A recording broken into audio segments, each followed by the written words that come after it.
Hi, everyone, and welcome to the week ahead. I'm Tony Nash, and we've got a special week ahead right now. We're joined by Albert Marco and Dr. Christopher Balding talking about the Taiwan, China issues around Nancy Pelosi's visit. Before we get started, I want to let you know about a special we're having for CI Futures. We're doing CI Futures for $50 a week. With CI Futures, we forecast about 2,000 economic variables every month and about 900 market variables, currencies, commodities, equities, every week. That $50 deal is for the next couple weeks, and you don't even have to take a year-long commitment. For the next couple weeks, you do it month at a time, and it's $50 a month. So let's get on to the show, guys. Thanks again for joining. I really appreciate it.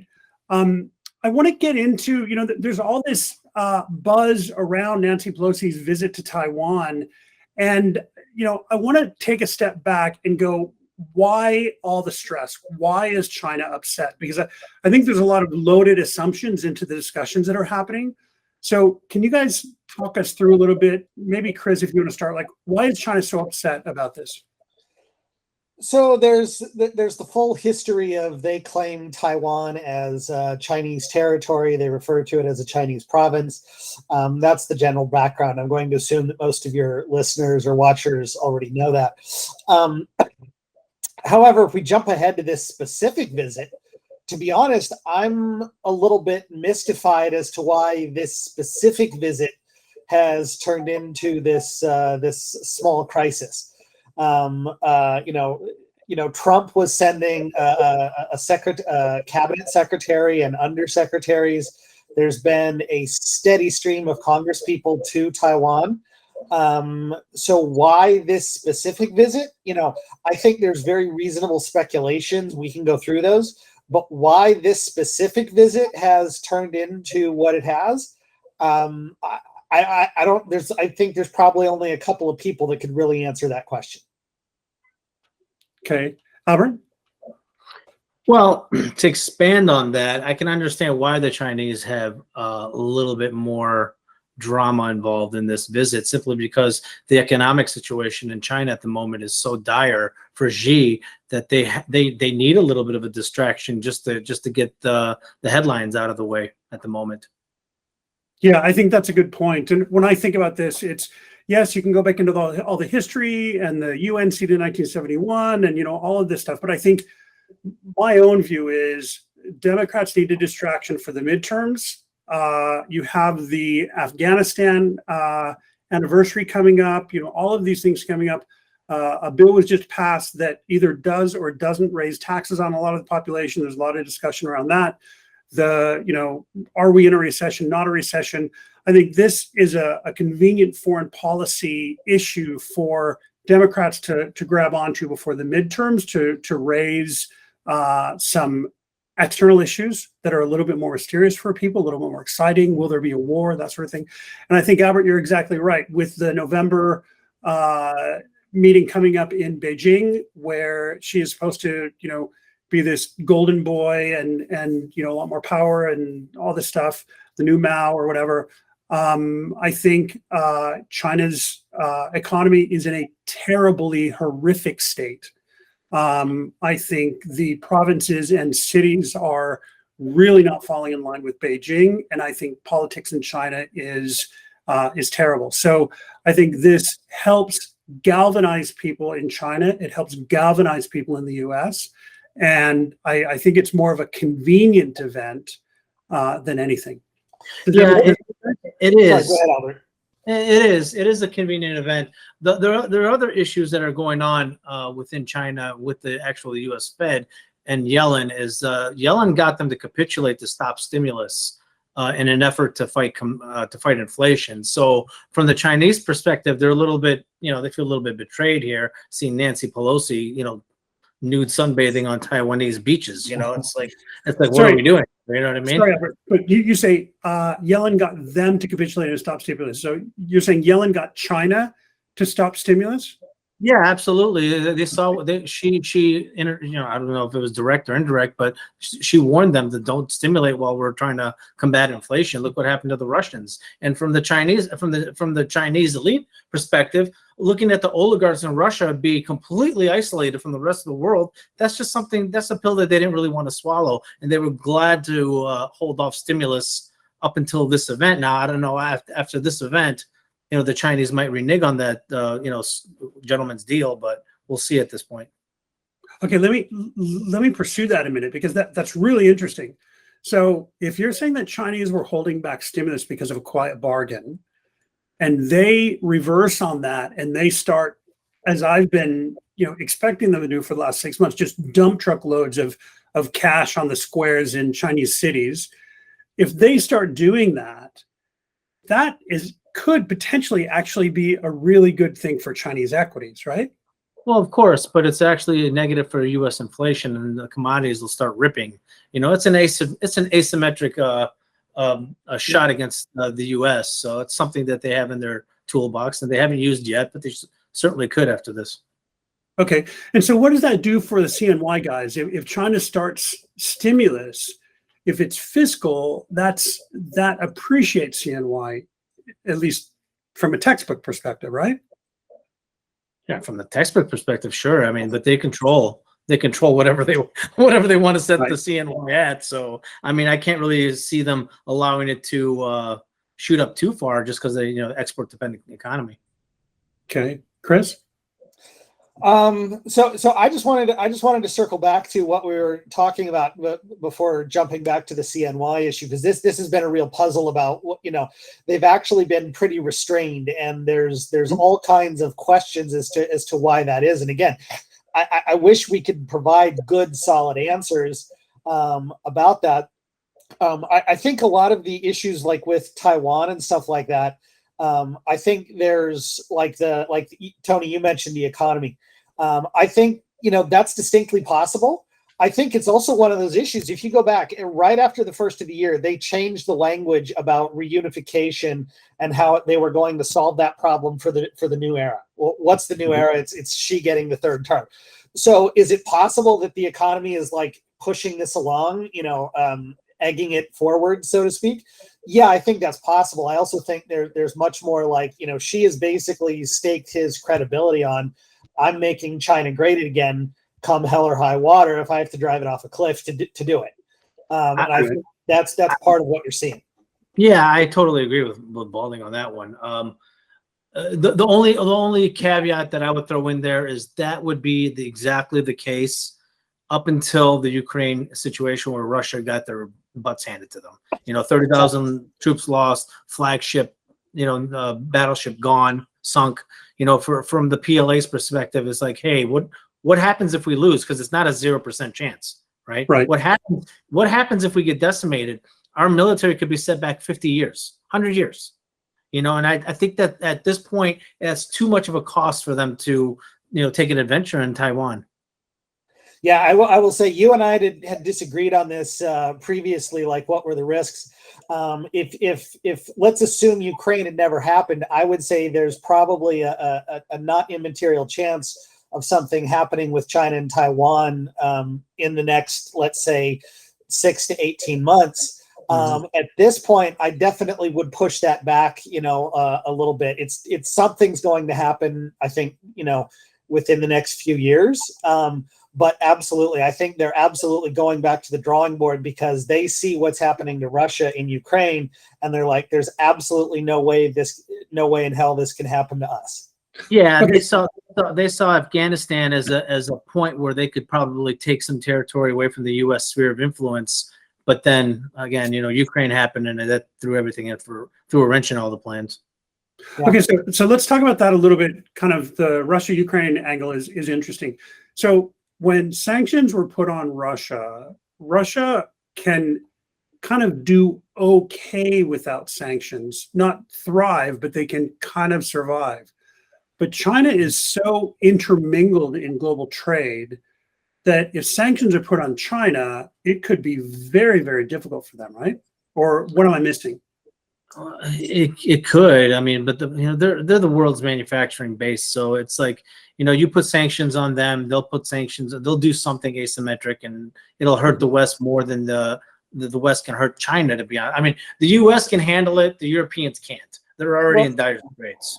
The other thing that I would add to that is people make the sanctions argument. I don't buy the sanctions argument for two specific reasons. One is basically what they import, the bulk of what they import from the rest of the world is raw materials. And that's not coming from Western Europe, Japan, other places like that.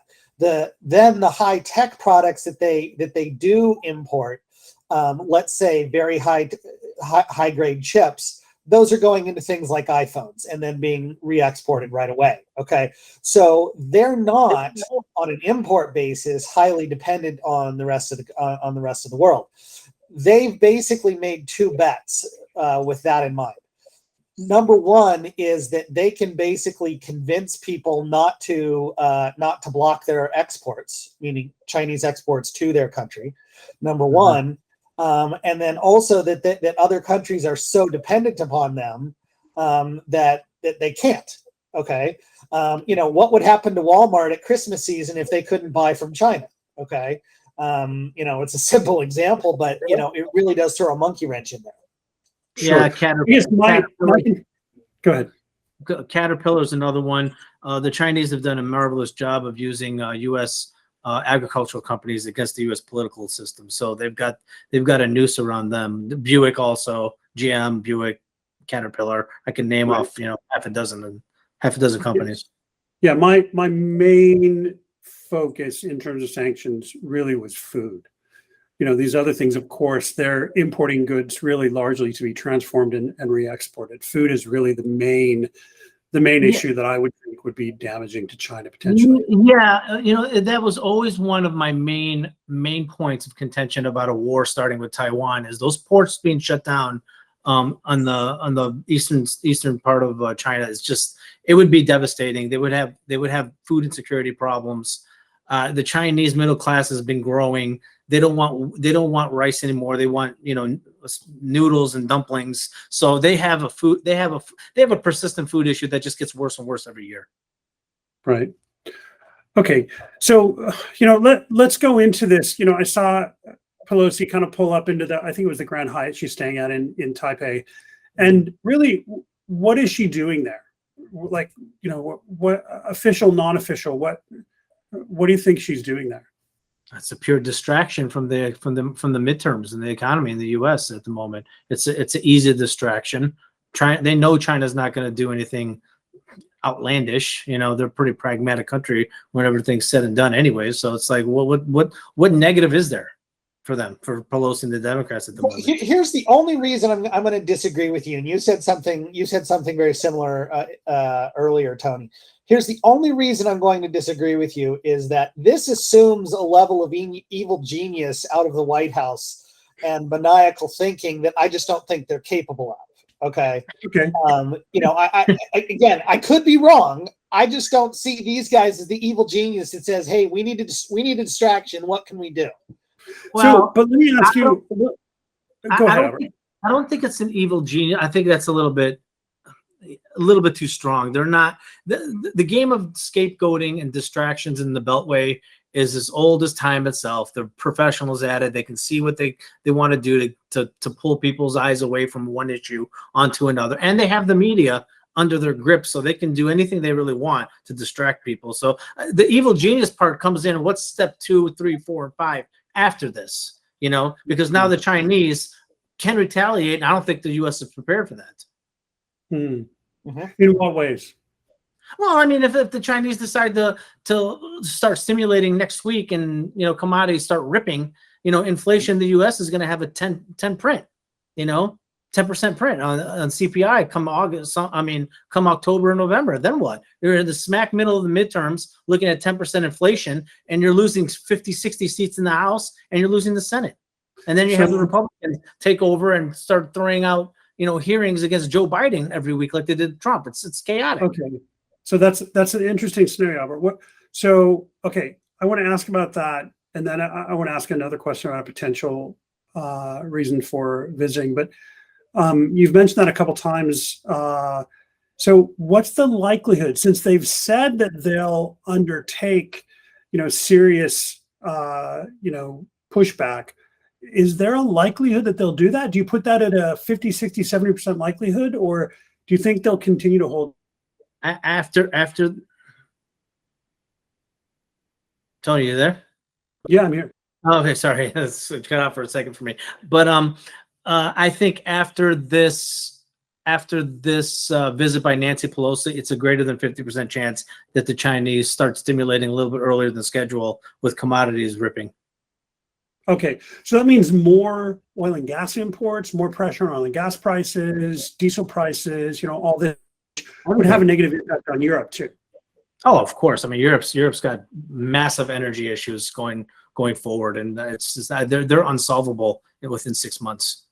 Okay, so far I'm hearing potentially bullish Chinese equities and potentially bullish commodities, particularly energy commodities and industrial metals. Right? Oh, absolutely. Yeah, absolutely. Okay. I'm with all full discretion, I'm going into K-Web. I have BABA at this low with this Pelosi landing. So for me, it's just like, Chinese equities have been absolutely battered with no stimulus. Where's the downside at this point, Yeah.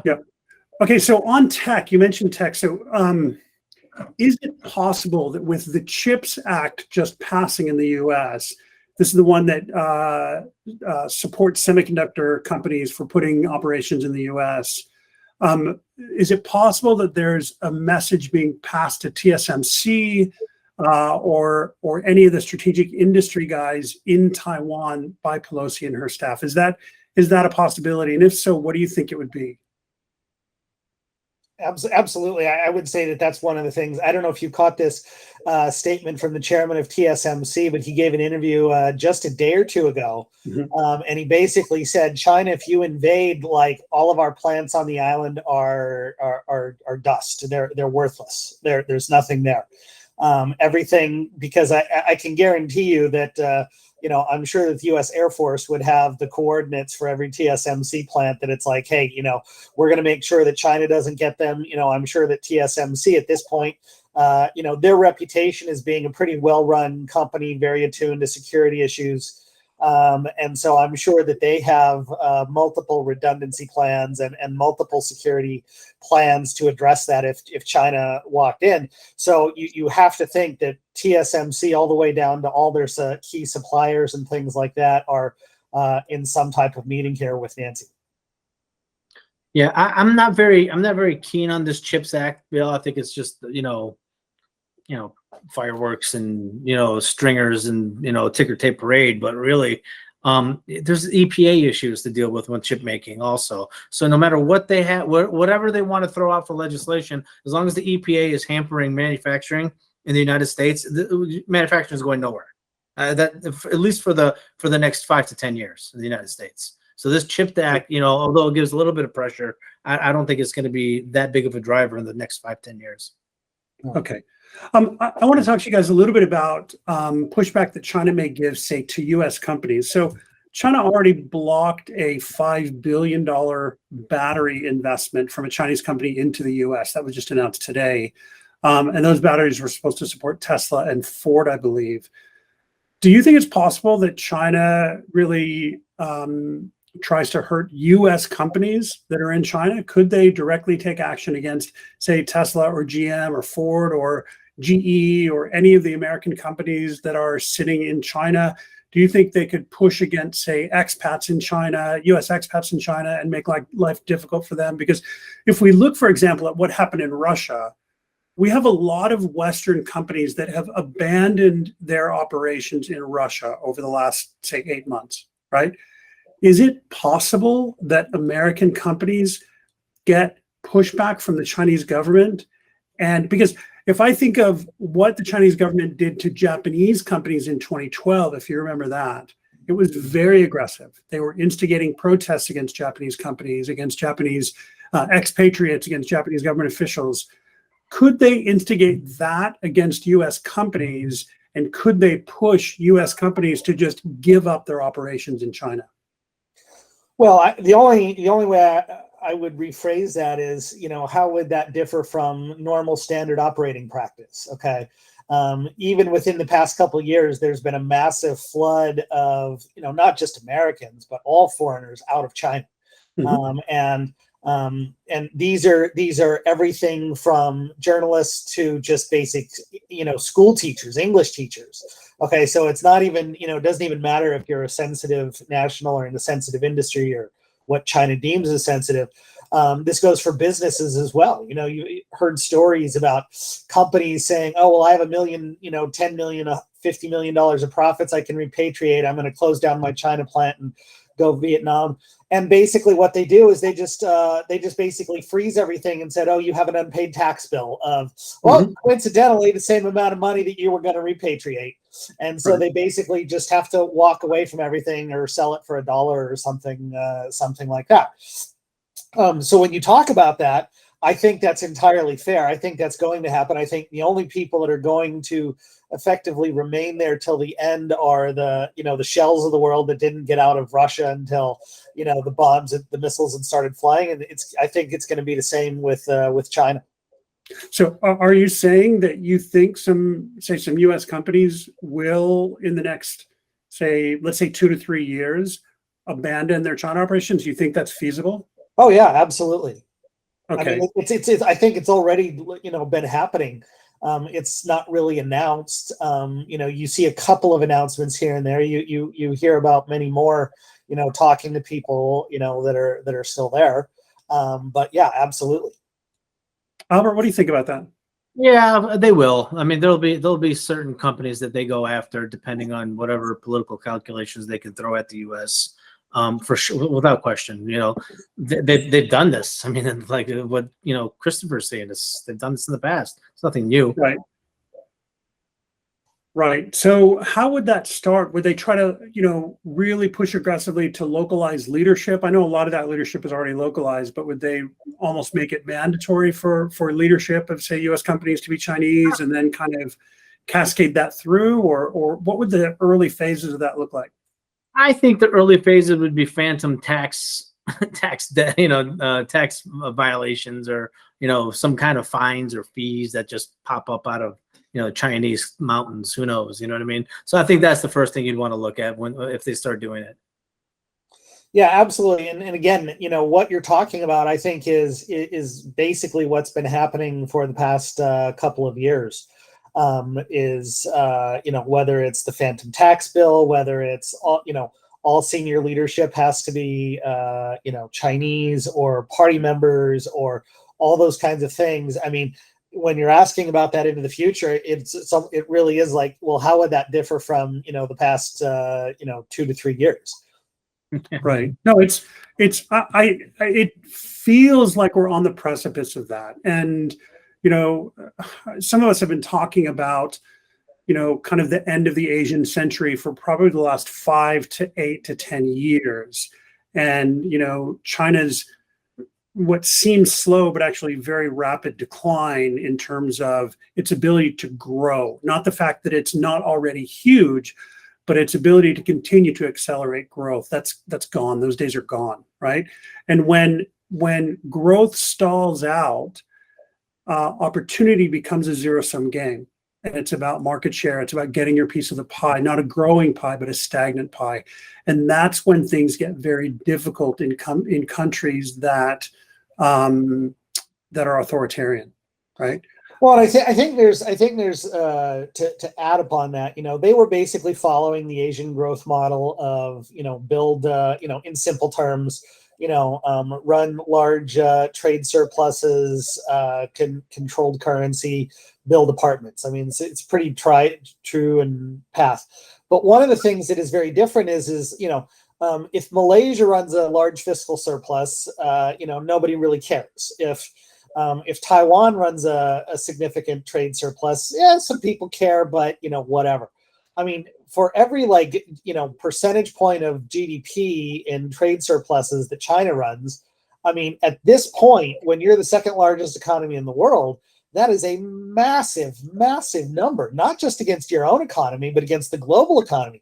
And that's going to create massive dislocations elsewhere.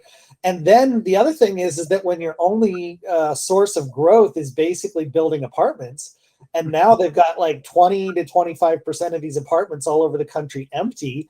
They've got household debt that is significantly above the OECD average.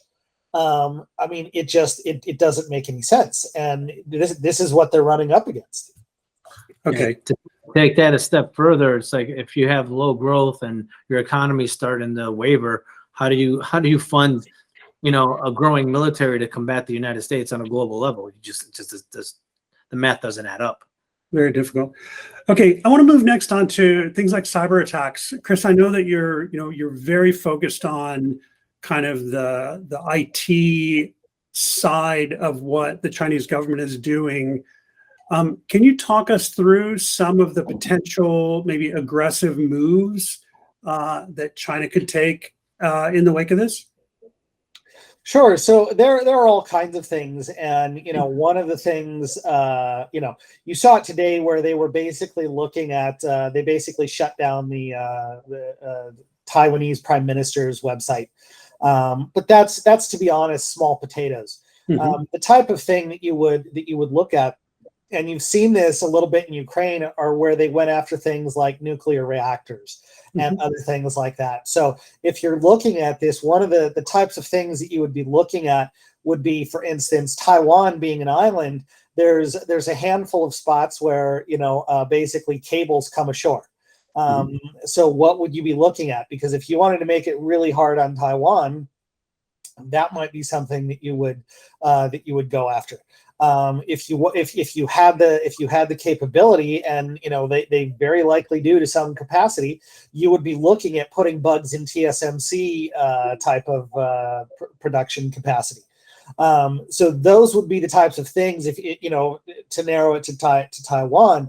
But generally speaking, I mean, if you aren't being hacked by China, that basically just renders your place in the universe, irrelevant almost, because they've pretty much, gone after everybody. Right. Albert, what do you think? Yeah, I mean, the Chinese are prevalent in the cyber terrorism space. I mean, they're out there stealing trade secrets and corporate secrets all over the place, especially in the United States. And I don't foresee that slowing down at all. If anything, we're ramping up, and they're good at it, and we have lax security in the United States, and it needs to be tightened up. Right, and we intentionally, for the viewers, did not record this on Zoom. so that's an indication of some of the thoughts around there. Now, guys, there are some islands between Taiwan and China, and there has been some potential whispers of China taking over, say, some islands, some of Taiwan's small islands, to make a statement. Do you think that's possible?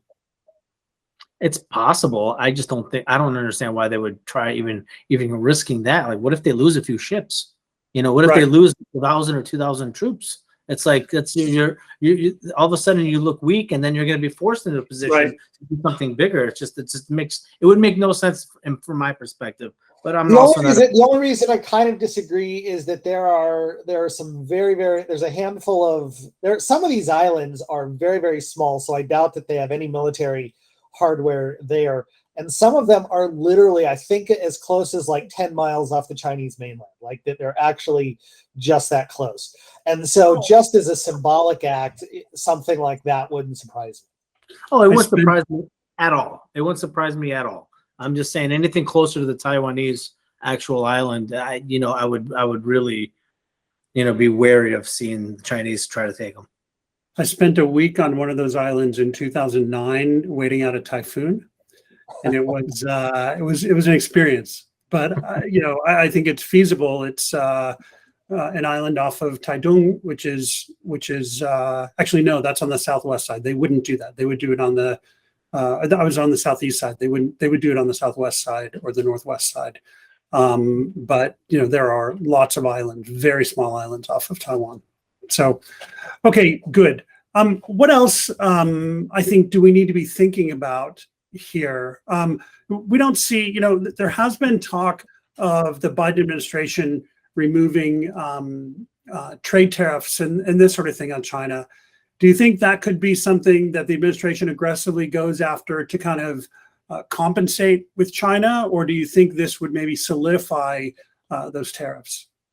I don't think so. I think honestly, I would rather see what the rhetoric is around the oil cap, the oil market price cap that they've been talking about with G7. You know, and the China tariffs might fall into that realm. You know, negotiation. Okay. I would want to see what China's reaction is to oil cap at the moment. Okay. Yeah, I'd be very I'd be very skeptical, you know, at this moment of some type of tariff rollback, because for them to, you know, the White House has very badly managed this entire situation, where basically they created a situation where if she went or if she didn't go, they were losers. They were not looking bad. And so if they were to roll back tariffs at this point, I think they would absolutely get slaughtered, even among the Democrats at this point. So I think that's very unlikely. But, you know, look, you know, Jake Sullivan is the guy that a decade ago was literally proposing, what do you say we walk up to China and give them back Taiwan in exchange for peace in our time? So, you know, with these guys, anything is possible. Wow. This is the worst foreign policy cabinet I have literally ever seen in my life. With no one's even close second at the moment. And that kind of commentary by Jake Sullivan is just unbelievable. You know, it's unbelievable. Yeah. Okay, guys. So let me ask you kind of one final question, and you have to answer it with one of these two answers. You can't equivocate in between. Okay. Likelihood of China and the U.S. In some sort of direct warfare engagement in the next, say, 12 months, is it closer to, say, 20% likelihood, or is it closer to 70% likelihood? 20%, in my opinion. 20%. Oh, good. Okay. So do you think it's greater than 20% or less than 20%? I'd say less than 20%. Okay. I would again say less than 20%. And I would say, you know, if you were to draw that out, you know, 24, 36 months, I definitely see it going up, you know, probably steeper as time goes on. Okay. Okay. So that's fair. So there's risk all around, right? We've got economic suffering globally. We've got inflation globally. We have whatever's happening post-COVID trying to be figured out globally. We've got political uncertainty globally. So we've got risk and uncertainty everywhere. Adding a conflict to that mix would not be positive for anybody. And the one thing I would say is even though I say less than 20%, that's not like a firmly, deeply held conviction, because I would have, like, if you're talking about risk, I would have what I would call wide error bands in a lot of these situations. You know, look, we talk about, like, what is she going to do? She could say, hey, America's distracted on the Ukraine. They got extra troops there. They're shipping all kinds of weapons. Now's the time to go for Taiwan. I don't think it's going to do that. That's also not crazy to speculate. Yeah, I mean, I would have to agree with that, because, I mean, I never thought that Putin would try to take Kiev with so few troops, but here we are, you know, him making a vital mistake. And sometimes leaders make bad mistakes because they have a bunch of yes men around them. Yep. Let me ask you one very quick question. Do you think there's a possibility that China kind of takes it out on somebody else? So, like, do they have a dust up maybe with India to show strength at home while avoiding it with the US or something like that? Like, do they lash out to somebody else so that they can kind of flex muscles at home? Yeah, they could, but I mean, honestly, the Indians are not really people to be trifled with, to be honest. I mean, No. they're just, I mean, they are itching to take on China if they show any kind of aggression. So I don't really see who they could really pressure to say they're, you know, big bad China at the moment. I don't even think they should be doing that you know, they should be figuring out their economic situation more than anything else. Look, Xi Jinping's role model is Mao, and Mao ultimately was a failure and a pariah in his own country by the time he died, right? Yeah. So I don't think Xi has the sense to understand that Mao was a pariah by the time he died. And so that's his role model, who killed 60 million people through starvation and other things. And so, this is a problem. We have a guy in office in China whose role model killed 60 million people directly or indirectly through I economic. understand that. Yeah, I understand that, Tony. The problem is the difference is that the CCP has wealthy families now that have almost equal footing as Xi in terms of power, and they could off them if they really wanted to. Well, and that's the reality, right? And that's what nobody talks about. And that's, that may end up being the backstop for a lot of this stuff. I mean, I'll tell you this: the rumor mill among Chinese expats, dissidents, et cetera, is in hyperdrive this year. I mean, yeah.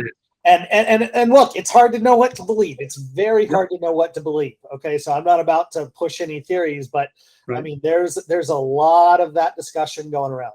Yeah, of course. Guys, this has been great. Thank you so much for doing this on such short notice.